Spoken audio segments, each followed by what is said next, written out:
Buying a home is more than just a transaction. It's a journey. And for many, it can feel overwhelming, confusing, and even a little scary. But hey, you're not alone. Welcome to From Rents to Roots, Homeownership with Work Hard Mortgage, where we share real stories from real people who have navigated the home buying process. In each episode, we sit down with first-time homebuyers, industry experts, and real estate professionals to talk about the challenges, surprises, and lessons they've learned along the way. If you're dreaming of owning a home but don't know where to start, you're in the right place. Let's dive in. Welcome, Dan Hodson, to From Rents to Roots, where we get to know you a little bit and help people buy homes, right? So talk about the market and figure out what's going on here. How do we get people into homes, right? Yeah, thanks for having me. I'm excited. Good. Okay. No, glad you came on. Excuse me. Let's start with getting to know you a little bit. So you're a realtor, right? Yes, sir. How long have you been a real estate agent for? Absolutely. So I got licensed. I just renewed in May, so a couple of years ago. I kind of got my foot in the door into real estate probably 5-ish years ago, coming up on 5 years. But yeah, I've been really active in the market really the last year. First year was a little bit of learning. Again, it takes a while to get your feet wet a little bit. Worked a little bit in commercial, but switched over to residential, and I've had a lot more traction there. It's been Nice. It's been really good, really exciting. Always wanted to get into real estate, or just? I kind of stumbled upon it by accident. I was looking for a summer job. I was going to school, and I ended up finding something with, I don't know if you're familiar with Chris Crone. He's a local guy, does a lot of great stuff. And so I started working with him. I had a background in sales, got into that.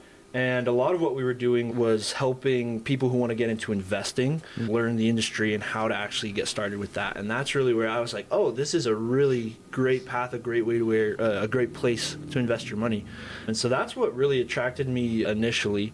And just the more I learned about it, the more it interested me, the more it seemed like a good fit.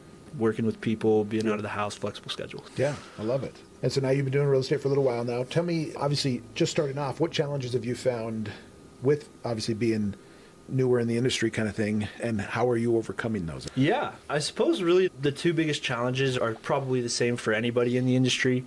Number one is just finding clients, right? Yeah. Locating people that are looking and that you can help out.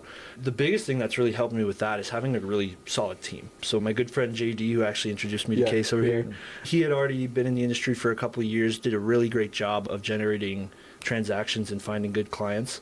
And so he really helped me quite a bit. And just the company that I work with has been awesome at connecting with people, getting me into open houses so I can meet people.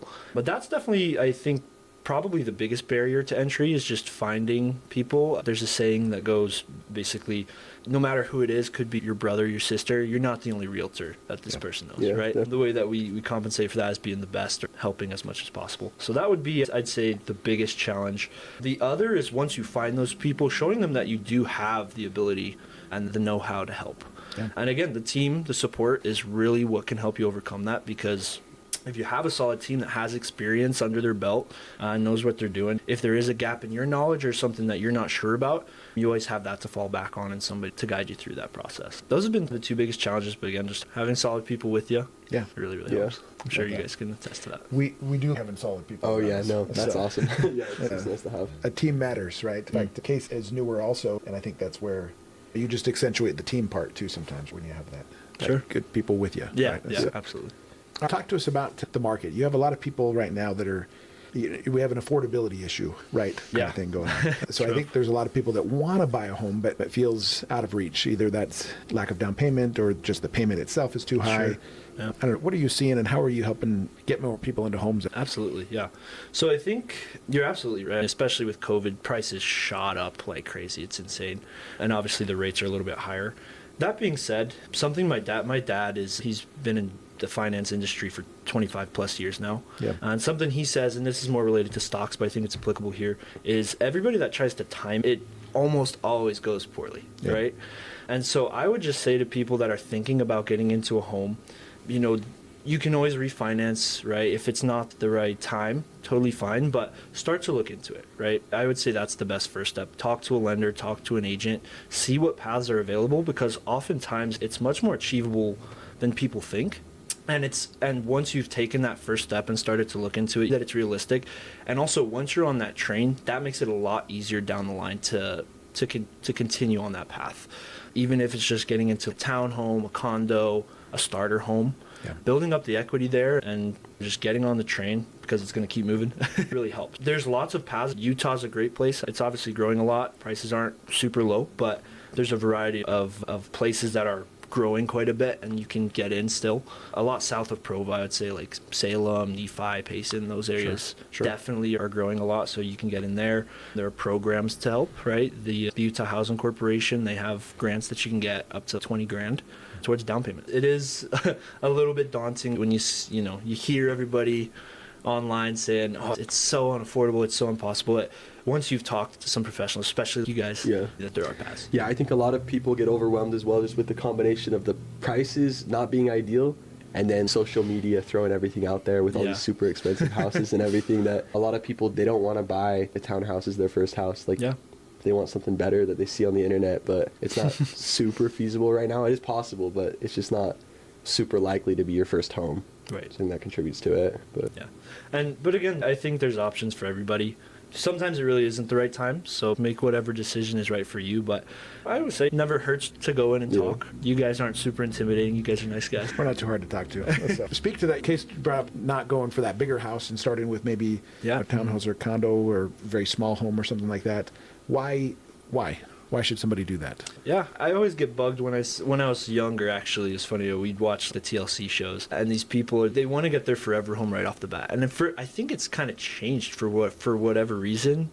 I think maybe a few years ago when my parents were first buying their first home, it was pretty normal to get that starter home. And maybe it's the fact that social media has kind of contributed to this, where you want to have that image of having that really nice home, the big yard. It checks all the boxes.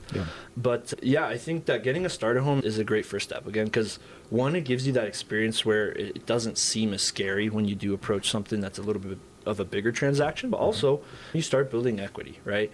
And real estate is a cool asset class in that it's one of the most stable in its growth over time. Once you get in there, it's one of the obviously there's always risk with any investment, but it's one of the most certain to continue going up over the years. So maybe 5-10 years down the line, we've put some money into this home, right? Rather than giving it to a landlord, it's actually some of that's going into our pocket, and we can move that over to a bigger home a little bit later. Yeah, love it. No, that's perfect. Talk to me about those that are maybe looking to sell their home. You're starting to see a few more pop up. Seems like there's obviously summertime. A lot of people buy and sell right in between the school years, right? They don't have to pull their kids out of school and stuff. Is it a good time to sell? What advice do you have to sellers? It's a great question. It is still a seller's market, I would say. The prices are good. I know some people wouldn't want to sell just because they still have a better rate, so that's understandable. But yeah, I think it's still a seller's market. We do start to see right now homes sitting a little bit longer. Things are starting to balance out a little bit more. Which is why we see homes on the market a few months rather than just going super fast. But that being said, I think it all just comes down to your personal situation. I think it is a good time to pull the trigger personally, because again, I think it's going to continue moving a little bit more towards the buyers just based on the trends that we're seeing over the last year or two. It's impossible to say for sure, but I think it's definitely a good time to sell. And again, if the rate is something that frightens you, it's rare that those drop super fast. Just keep in mind, worst case scenario, if you do get into a home, next day the rate drops, you can always refinance at some point. Does that answer that question? Yeah, no, that's perfect. Before we started, you were talking about AI and technology and stuff like that. How have you seen that affect this business? Have you seen technology? And I guess, and I'd have a sub-question for that, but go ahead and answer that first. Yeah. Honestly, in my life, I haven't seen it impact too much. I've used it a little bit. It can be helpful when you're drafting an email, or I had a recent transaction that was a new construction, and those agreements can get pretty lengthy. I think it's something like 80 pages. Obviously, I go through it, but it's nice to be able to throw it into some sort of AI and have it run through and just double check, like, hey, I just want to make sure I got this right. Yep, okay. What was this term again? Perfect. And even just locating it. It's definitely been useful. I think that the biggest things that it will help with down the line are kind of with the paperwork and some of those forms, just making sure that you understand everything that's in there, having summaries built, right? It'll facilitate some of that. And I think probably as well some of the analysis side. I actually graduated in finance, so the number side kind of interests me. I like to do that stuff, but some realtors get into it and they're more people. Yeah. Which I think I am as well, but the numbers aren't necessarily their strength. So running like comps, comparative analysis, and valuing homes, I think it'll help with those as well. It can definitely help. But I think that ultimately the reason people use realtors is because of the human aspect, right? Having that relationship, having somebody to go out with you, show the home, point certain things out, and help release some of that anxiety. So I think that is going to remain, but I think that hopefully it makes our lives a little bit easier, right? Yeah, definitely. That'd be the hope. And are you seeing with the technology, what kind of things does an agent use to help your side of the business? You mentioned for clients, they might use it for submitting things and getting those analysis and stuff like that. On the realtor side, what are you using it for? What are you seeing? Yeah. Again, like you can use it to proofread things, like an email or something. That's an easy way. But I think that I actually could do better at the marketing side for myself, for sure, using social media. And I think AI will help a lot with that. Yeah. And actually, you were saying you guys kind of use it as well for some of the marketing, getting some things out there. I think that will be a huge piece for realtors moving forward. I think that will help people succeed a lot. It will help you create online content, get your voice heard. So I think that will be a big piece as well, right? But again, I think that some of those menial tasks that can feel a little bit repetitive, things like going through the same agreement 10 times just to make sure that you got everything right, and instead asking, hey, just to double check, this is what it said, right? Because I'm coming back a month later and want to make sure it looks good. Yeah, no, it's definitely, technology continues to make things better, right? When I started, by the time I got a purchase contract, it had been faxed probably 30 times, and it's hard to see. Actually kind of destroyed the document. So I was like, all right, send me the original so I can get what the terms are. I can see this one was signed, I guess, but I need to know what it actually said because you can't read it at that point. Anyhow, that dates me a little bit. But, Case and I don't have a ton of experience. Yeah, you don't have it. Yeah, I get that. Yeah, things are, you live in a very different world than when I first started. Not complaining. Yeah, not complaining. No, it's a good one. And now AI continues to change it, though, which is good. Which is good. 100%. Talk to me about Utah's market then, just in general. Is anything you're seeing as far as statistics or numbers or different things like that with the economy here in Utah? Is it still a pretty healthy economy? I don't know, just speak to the economy in general. I think that it's one of the fastest growing economies in the country. It's one of the youngest states in the country, especially in particular areas, right? Like, I'm 25 and I'm above the, I think, median or average. I think probably the average age in Provo. It's a very young area, which means that there's a lot of activity, a lot of things moving, which I think bodes very well. And I think that it's also, despite the fact that the prices have shot up so much because it's such a desirable place to live, I still think that it's going to continue moving up. You know what I mean? As people move in. And maybe it'll slow down for a while, but just the policies that the politicians have put into place, some of the regulations, and they're trying to put into place programs that make it affordable for first-time home buyers, which I think is great. Again, I hope that it does slow down a little bit. We don't want it shooting up too fast and then nobody can buy anything. But I do think that it's overall, I'm bullish. I think it should be good. It's good. Good. Case, do you have any questions for him? Yeah, so a question I had for you. Do you have any cool client success stories from, I don't know, maybe the recent last few years that maybe you had a client that you didn't think that they would be eligible to buy, or they didn't think that they would be able to, and then they were able to get into a home? Great question. I will give you, I don't know if it super fits that bill, but I had some clients that applied and they were hoping for a certain amount, and they actually got approved for above that. So I suppose that kind of fits. And this was actually my most recent transaction just last month, but they applied and they got approved, and they actually ended up going with a property that was well under the max that they could purchase. And that's something I think valuable for people to know, right? You don't have to go with the most that you possibly can.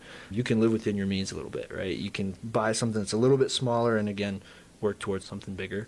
But yeah, they got approved for, I think it was like $650,000, ended up going for something closer to $400,000, which is great. Yeah, lets them use the money somewhere else. Absolutely, yeah, feel a little more comfortable, right? Those who stand on tiptoes do not stand firmly. Like that, like that. Good quote.